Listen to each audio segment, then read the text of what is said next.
Oh my god, you guys, I swear I never thought I'd be doing a video about a manga called Crying Freeman, but here we are. Like seriously, this story is so wild that I can't even begin to wrap my head around it. But you know what?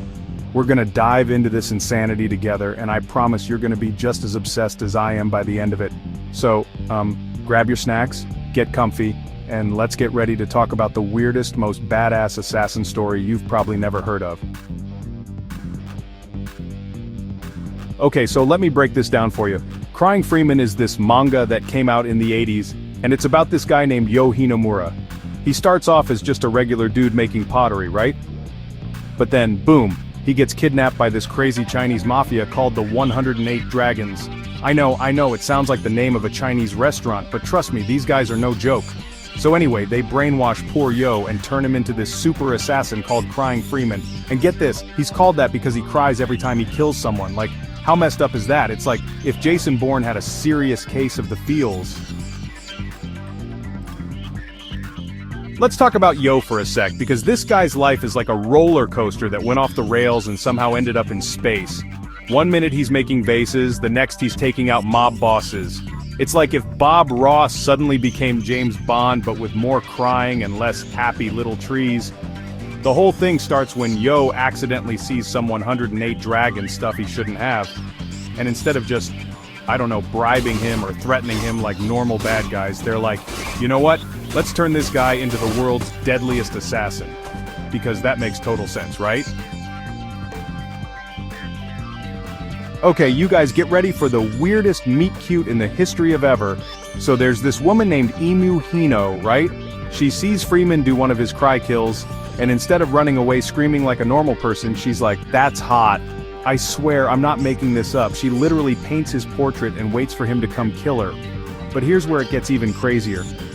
Freeman shows up to do the deed, and Emu's like, hey, before you kill me, can we hook up? I don't want to die a virgin. And Freeman, being the gentleman that he is like, yeah, sure, why not? But then, plot twist. He falls in love with her and can't go through with the killing. Let's talk about the 108 Dragons for a hot second, because these guys are like if the Illuminati and a Fortune 500 company had a baby, and that baby was raised by ninjas. They're this super secret, super powerful Chinese mafia that basically runs everything from the shadows. And when I say everything, I mean everything. These guys are so extra that they don't just have a boss, they have people with titles like Mother Tiger and Father Dragon. Like, did they get these names from a kung fu movie generator or what? So, Freeman and Emu are in love, right? But in the world of 108 Dragons, you can't just change your Facebook status to in a relationship. No. They have to go through this whole ceremony where they get married and tattooed, because nothing says till death do us part, like getting inked by the mafia. Am I right? Emu gets this badass tiger tattoo, which is apparently the 108 Dragons' way of saying, welcome to the family, hope you like crime. It's like the most hardcore version of Meet the Parents ever. Just when you think this story can't get any crazier, in comes Bai Ya Shan. This chick is like the evil stepsister from hell. She's the granddaughter of the old 108 Dragons leaders, and she's not happy that Freeman's taking over the family business. It's like Succession, but with more murder and less boardroom drama. Bai Ya Shan decides to throw the world's most violent temper tantrum and stages a coup, because nothing says, I deserve to be in charge like trying to kill everyone, right? Of course, because this is Japan and everything cool gets turned into an anime, Crying Freeman got the animation treatment. They made these OVAs, that's original video animation for you non-weebs out there. And let me tell you, they are a trip and a half. It's like they took all the insanity of the manga and cranked it up to 11. You've got all the crying, all the killing, all the weird romance, but now it's moving and has dramatic music. It's like if a soap opera and an action movie had a baby, and that baby was raised by ninjas. Which, come to think of it, is kind of the plot of Crying Freeman anyway. Okay, you guys, we need to talk about the bad guys in this series because they are next level bonkers. First, you've got the Camorra, which is like the Italian mafia, but extra spicy. Their boss, Don Carleone, real original name there, guys, tries to take down the 108 Dragons. Spoiler alert, it doesn't end well for him. Then there's this group called the Ascari, led by a guy named Jigon who thinks he's a freaking African god or something.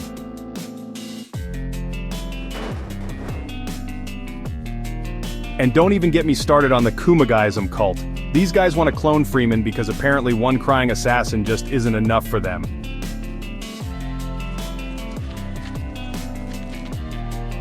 So, about Crying Freeman, it's completely insane, totally over the top, and absolutely amazing. It's like this perfect storm of 80s excess, Japanese manga creativity, and wait what?